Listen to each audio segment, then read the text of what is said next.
สบายดีหนึ่งในที่กับจอกหน่อย EP นี้ก็อยู่ที่กองพันทหารหาบที่24เมืองมุลปะโหมกซึ่งทางองค์การกาแดงแห่งศาสตร์ลาวได้จัดพิธีมอบเครื่องกรองน้ำจำนวน100เครื่องรวมมูลค่า60ล้านกีบให้แก่กองพันดังกล่าว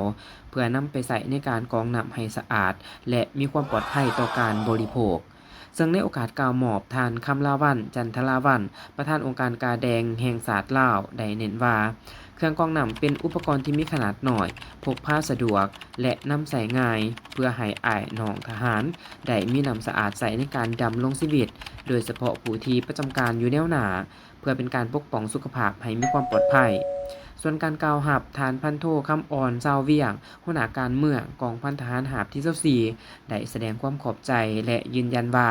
จะนำใส่และบริหารเครื่องกรองน้ำให้เกิดผลประโยชน์สูงสุดพร้อมทั้งสุกอยู่กำลังให้นำใส่อย่างถูกวิธีและยืนยงอีกด้วย Amazing!